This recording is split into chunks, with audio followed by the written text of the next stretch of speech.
वैविध्यपूर्ण महाराष्ट्र राज्य हे सह्याद्रीच्या मजबूत पर्वतरांगांसाठी प्रसिद्ध आहे।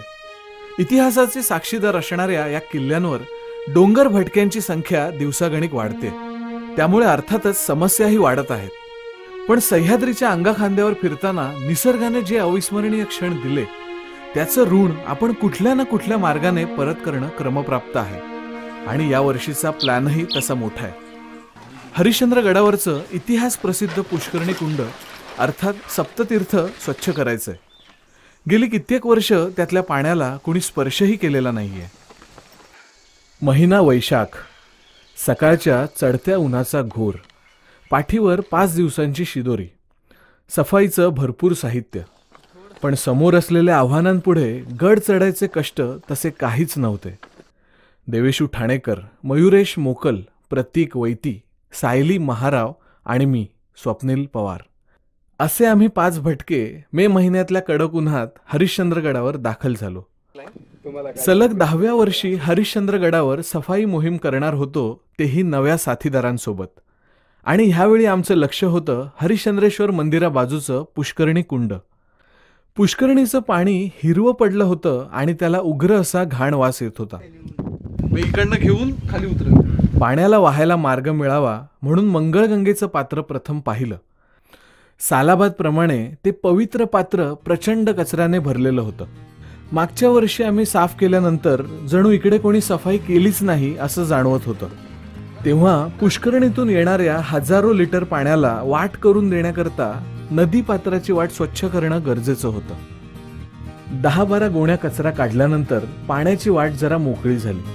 आम्ही पुन्हा पुष्करणीकडे मोर्चा वळवला। नाथूबाबा आणि भास्करने मोटार बसवली होती आणि मोटार तापू नये म्हणून तिला पानांनी झाकण्याचा प्रयत्न केला होता। 1-2 हिसके देत जनरेटर सुरू झाला। मोटारला वीज मिळाली आणि तिने पाणी उपसायला सुरुवात केली।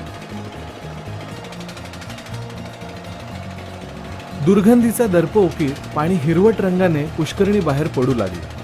ते दृश्य पाहून रानवाटा टीम आणि गावकरी यांना जितका हुरूप आला असेल तितकीच ती पुष्करणीही सुखावली असेल, कारण ती येत्या पावसाळ्यात नवीन स्नानासाठी तयार होत होती। पुष्करणीतल्या पाण्याचा उपसा सुरू होता, तोवर आम्ही मंडळींनी आमचा मोर्चा पुन्हा मंगळगंगेकडे वळवला। जमा केलेला कचरा गोण्यांमध्ये भरून डिस्पोज करायला लागलो। पाणी मोकळं झालं होतं। पात्रातला जवळपास सर्व कचरा बाहेर निघाला होता। शेवटच्या काही गोण्या टाकून परतलो, तोच वातावरणात विचित्र शांतता जाणवली। होय, मोटरचा आवाज बंद झाला होता। अचानक काम का थांबलं हे बघायला गेलो तर कळलं की मोटर बंद पडली आहे। काम सुरू करून 1 तास झाला आणि अजून एक मोठं विघ्न आलेलं आहे, मशीन बंद पडली आहे। जनरेटरकडून येणारा पॉवर सप्लाय तुटत होता। जनरेटर बंद पडला। 1-2 वेळा पुन्हा चालू करण्याचा प्रयत्न केला। कपलिंग अडकत होतं, त्यामुळे मोटर चालू बंद होत होती आणि अखेर ते कपलिंग तुटलं। जनरेटर बंद पडला। आता परीक्षा सुरू झाली होती आणि पहिला पेपर होता विलंब।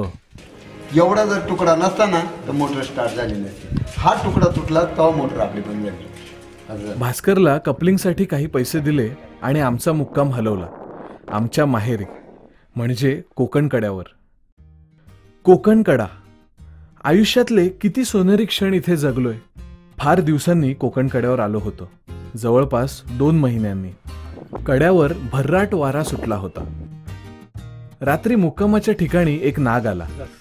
त्याला पकडण्याचे काही निष्फळ प्रयत्न केले, पण तासाभराच्या कसरतीनंतर नागराज पळाले। त्या रात्री आणखी एक सरप्राईज होतं, प्रतीकचा वाढदिवस।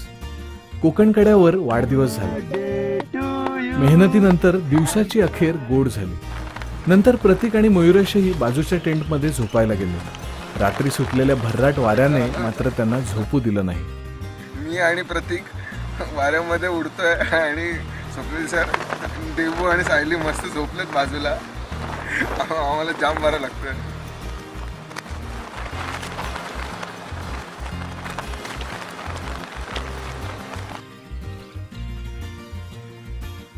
कोकणकड्यावरच्या प्रसन्न सकाळचे वर्णन शब्दबद्ध करणं केवळ अशक्य आहे। दरीतून ढग फिरताना दिसले। संपूर्ण सुंदर इंद्रवज्राने मेघांवर आकार घेतला। आयुष्यात आणखी एक सोनेरी क्षण जोडला गेला। बाबांच्या झोपडीत नाश्ता आटोपला आणि मंदिराच्या दिशेने चालू लागलो. टेकडी ओलांडली तसा वाऱ्याचा आवाज चिरत जनरेटरचा धडधडता आवाज आला. क्या बात है.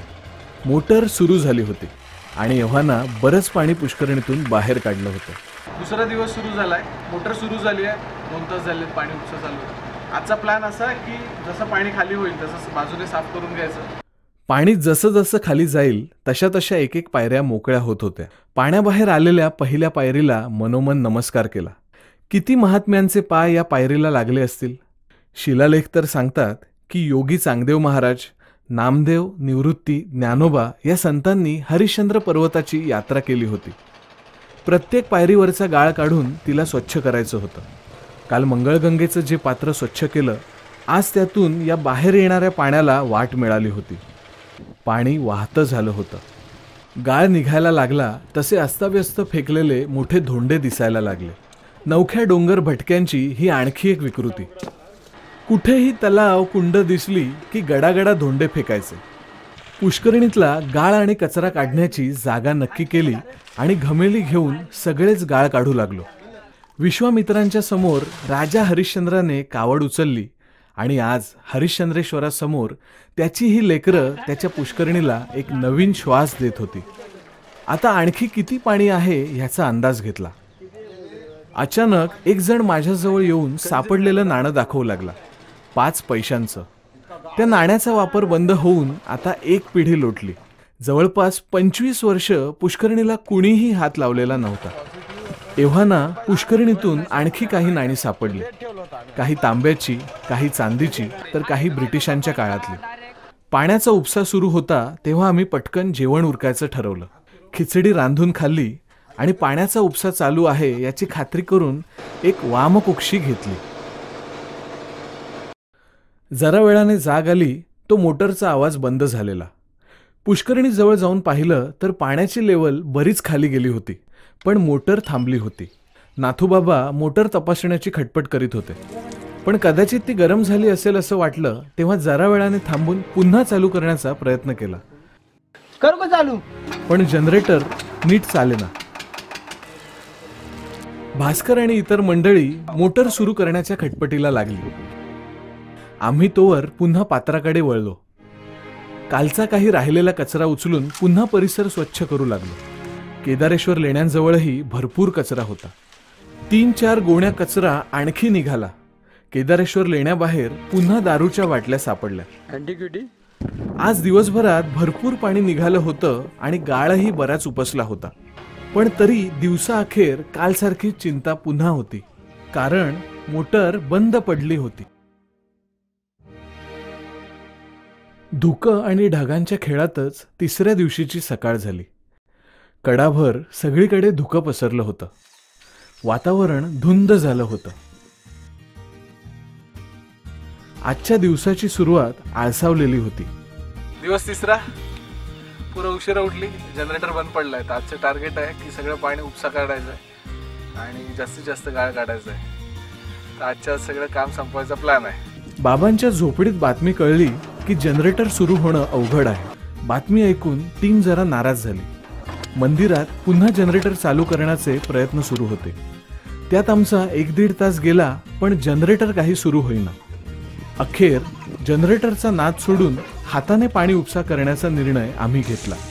पाण्याची मोड बांधावी तशी रचना करून आम्ही सगळे मिळून झटपट पाणी काढू लागलो.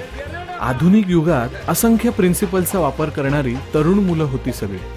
चटकन डोकं लावलं आणि मोठेप्रमाणे पाणी काढण्याऐवजी 2 वेगळ्या सर्क्युलर लाईन सुरू केल्या आणि पाणी झटपट निघू लागलं.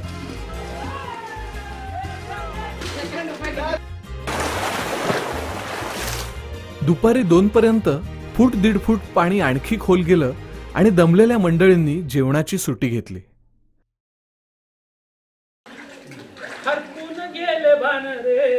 पुष्करणीमध्ये एक भला थोरला शंख सापडला. गाळ जसजसा घट्ट होऊ लागला तसं आणखी एक संकट उभं राहिलं. दारूच्या बाटल्यांच्या फुटलेल्या काचा. गाळ काढणाऱ्या गावकऱ्यांचे पाय काचांनी कापले जात होते. गावकरी मंडळींनी चहा करून घेतला तर रानवाटा टीमने सरबत तयार करून वाटलं. एका छोट्याशा विश्रांतीनंतर पुन्हा काम झटपट सुरू झालं. वेळ पुढे सरकत होता आणि प्रचंड गाळ समोर उभा होता. आता 3 सर्क्युलर लाईन करून पटापट गाळ काढायला सुरुवात केली. घट्ट काळ्या रंगाचा आणि उग्र दर्प असणारा गाळाचा शेवटचा लेअर सुरू झाला होता. आज सगळा गाळ निघणं गरजेचं होतं. जशी जमीन पायाशी आली तसं काम अचानक थांबलं. किडे सदृश्य वाटणारे बारीक बारीक मासे गाळात फडफडत होते. गावातली मंडळी भरभर मासे वेचायला लागली. वेळ जातोय असं वाटायला लागलं. ज्या मासे पकडण्यामध्ये आम्हाला आश्चर्य वाटत होतं त्याच माशांमध्ये गावातल्या आदिवासी मंडळींना रात्रीच्या जेवणाचा शिधा दिसत होता. सर्व मंडळींनी मडकी भरभरून मासे जमा केले. नियतीची रूपं शोधावी तितकी कमीच. दरम्यान एका गावकऱ्याला गाळात गॉगल अडकलेला दिसला. त्याने तो धुवून मोठ्या दिमाखाने डोळ्यांवर लावला. शोधामध्ये सापडेल, नाही सापडला तरी सापडावी तेच राहा. फक्त डॉलर दुसऱ्याच्या नेबीने परत गाळा नोट काढा देऊन निघतील का. गाळाचा शेवटचा उपसा सुरू असताना एक पाणदिवड दिसलं. तो बिनविषारी साप पकडून आम्ही बाहेर सोडून दिला. आज सगळी टीम मजुरासारखी राबली.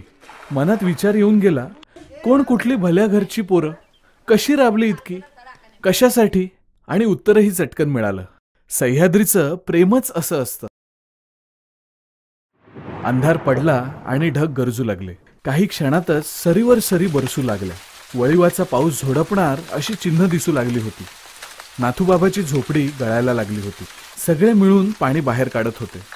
शहरात आपण पावसाने नुसते कपडे ओले झाले तरी तक्रार करणारी मंडळी पाहतो, आणि इथे सगळं घर चिंब भिजताना मात्र नाथूबाबा गाणी गुणगुणत होते. यडका मदन मदन केवळ पंच नैन यडका मदन. रात्रीच्या जेवणाचा मेनू खास होता, त्यामुळे नाथूबाबांची स्वारी खुश होती. दुपारी पकडलेले मुर्रे मासे. आम्हालाही आग्रह झाला. एकमेकांचे चेहरे पाहत आम्ही त्यांचं मन राखलं. आज आमचा गडावरचा 4था दिवस. काल संपूर्ण काम आटपून गड उतरायचं ठरलं होतं. पण आयुष्य इतकं सोपं थोडंच असतं. टाक्यातला बराचसा गाळ अजून शिल्लक होता. कालच्या पावसाने आणखी एक रहस्य उलगडलं. ते म्हणजे पुष्करणीत पाणी कसं भरतं याचं. मध्यपूर्व युगातली ड्रीप वॉटर हार्वेस्टिंग कशी असावी याचंच जणू हे प्रतीक होतं. कुतूहलाने सर्व पाणी आणणारी छिद्र पाहिली आणि पुन्हा कामाला लागलो.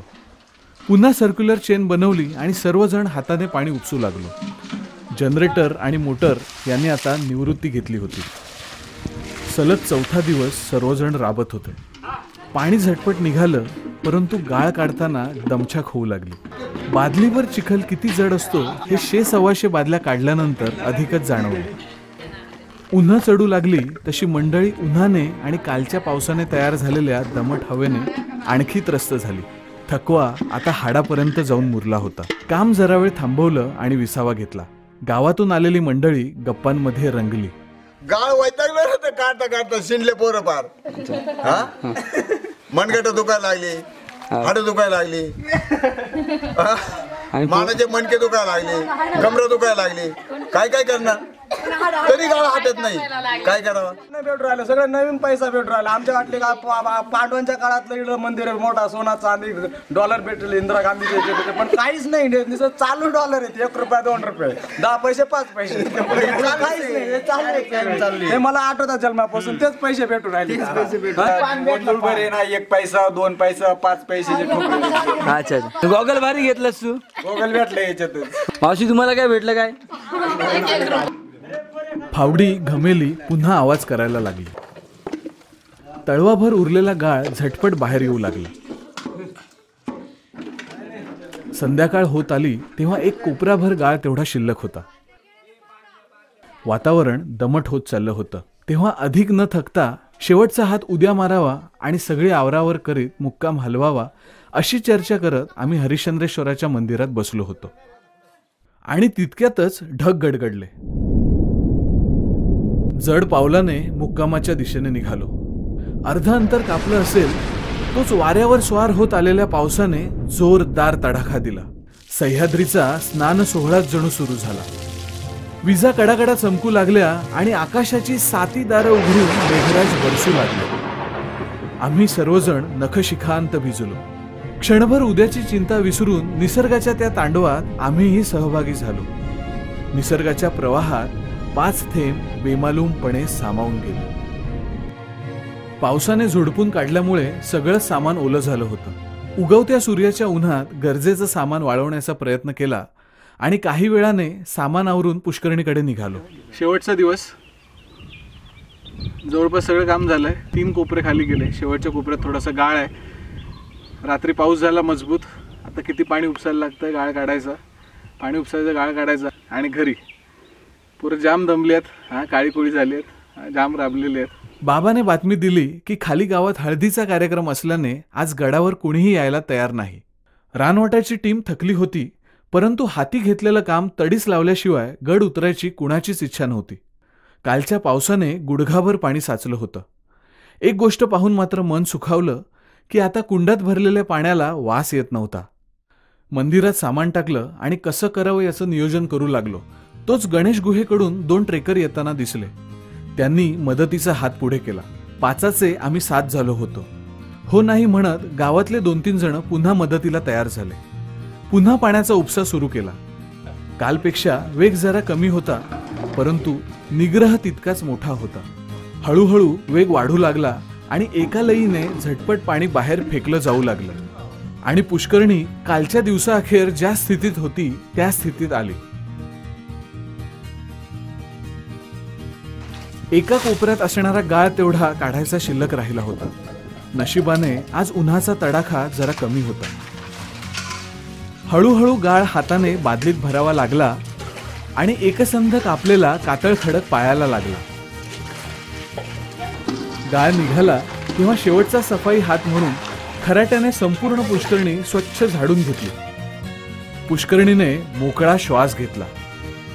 कातळकड्यातील विशेष पद्धतीने काढलेला खडक मंदिराच्या बांधकामाकरता वापरला गेला असावा असं वाटलं. हाती घेतलेला संकल्प पूर्ण झाला. जनरेटर, मोटर, पाऊस, ऊन, वारा, साप आणि अशी इतर अनेक विघ्न येऊनही रानवाटाने हाती घेतलेले काम पूर्ण केले. प्रतिकूल परिस्थितीवर मात करून आम्ही पुष्करणी स्वच्छ करून दाखवली. हे करून दाखवण्यामागचा उद्देश केवळ एकच होता की हो, हे शक्य आहे. तुम्ही तुमच्या निर्णयाशी ठाम असाल आणि मेहनत करण्याची तयारी असेल तर महाराष्ट्रातील प्रत्येक गडावरचं टाकं पुन्हा जिवंत होऊ शकतं. प्रत्येक गड स्वच्छ होऊ शकतो. येत्या पावसाळ्यात जेव्हा आषाढ मेघ बरसतील तेव्हा पुष्करणी पुन्हा काठोकाठ भरून जाईल. मंगळगंगेचं पात्र पुन्हा दुथडी भरून वाहील. गावात रोगराई पसरणार नाही. प्रवाहात पाणी पिणारी जनावरं आता आजारी पडणार नाहीत. किती विलक्षण सुंदर विचार. आणि आता हा प्रत्यक्षात अवतरणार आहे. शुभास्ते पंथानाः सन्तुः, अर्थात all the best and happy journey.